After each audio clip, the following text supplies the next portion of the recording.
June থেকে মহিলাদের অ্যাকাউন্টে ঢুকছে অন্নপূর্ণা যোজনার টাকা। জুলাই মাসেও প্রায় 1 কোটির বেশি মহিলা এই প্রকল্পের সুবিধা পেয়েছেন। অগস্টেও তৃতীয় কিস্তির টাকা পাওয়ার অপেক্ষায় রয়েছেন বহু মহিলা।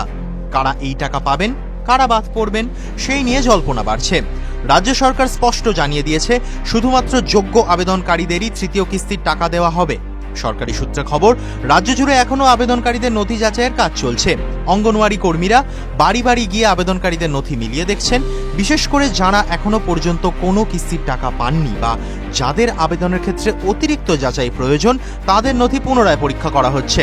তবে অগস্টে কারা ৩,০০০ টাকা পাবেন না জানেন? প্রশাসনের দাবি, অন্নপূর্ণা যোজনায় যাদের স্ট্যাটাস বর্তমানে আন্ডার ইনকোয়ারি বা রিজেক্টেড দেখাচ্ছে, তাদের অনেকেরই নথি ফের যাচাই করা হচ্ছে। যাচাই সবকিছু ঠিক থাকলে আবেদনকারী স্ট্যাটাস আপডেট করা হবে এবং এরপরই টাকা পাঠানোর প্রক্রিয়া শুরু হবে। অগস্টে কারা পাবেন ৩,০০০ টাকা? জুলাই মাসে 1 কোটিরও বেশি মহিলার ব্যাংক অ্যাকাউন্টে দ্বিতীয় কিস্তির টাকা পাঠানো হয়েছে। তবে যাচাইয়ের পর প্রায় ২৬ লক্ষ আবেদন বাতিল করা হয়েছে। সরকার আশ্বাস দিয়েছে, যোগ্য কোনো মহিলা এই প্রকল্পের সুবিধা থেকে বঞ্চিত হবেন না। যারা প্রকল্পের সমস্ত যোগ্যতার শর্ত পূরণ করবেন, তাদের ব্যাংক অ্যাকাউন্টে সরাসরি তৃতীয় কিস্তি ৩,০০০ টাকা পাঠানো হবে। অন্যদিকে যারা নির্ধারিত যোগ্যতার মানদণ্ড পূরণ করতে পারবেন না বা যাদের নথিতে ভুল থাকবে, তারা এই কিস্তির টাকা পাবেন না।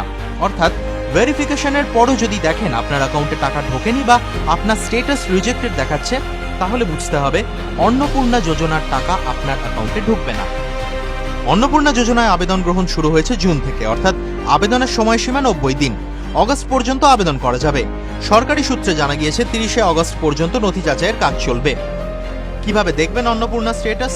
আবেদনকারীরা সোশ্যাল সিকিউরিটি পোর্টালে গিয়ে নিজেদের আবেদনের বর্তমান স্ট্যাটাস দেখতে পারবেন।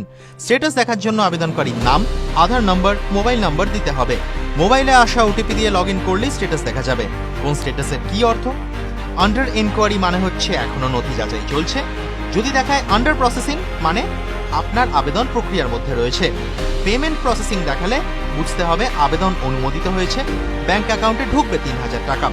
আর যদি দেখায় রিজেক্টেড, তাহলে বুঝতে হবে আপনার নথিতে সমস্যা রয়েছে, তাই আপনার আবেদন গৃহীত হয়নি, টাকা ঢুকবে না অ্যাকাউন্টে। কোথায় যোগাযোগ করবেন? আবেদন সংক্রান্ত সমস্যা সমাধানের জন্য রাজ্য সরকার একটি বিশেষ হেল্পলাইন নাম্বার চালু করেছে।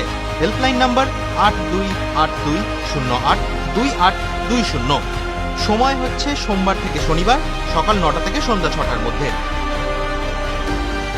সরকারের দাবি, অন্নপূর্ণা যোজনার জন্য একটি পৃথক ওয়েবসাইটও চালু হয়েছে, যেখানে গ্রাম পঞ্চায়েত এবং ব্লক ভিত্তিক অনুমোদিত উপভোক্তাদের তালিকা দেখা যাবে।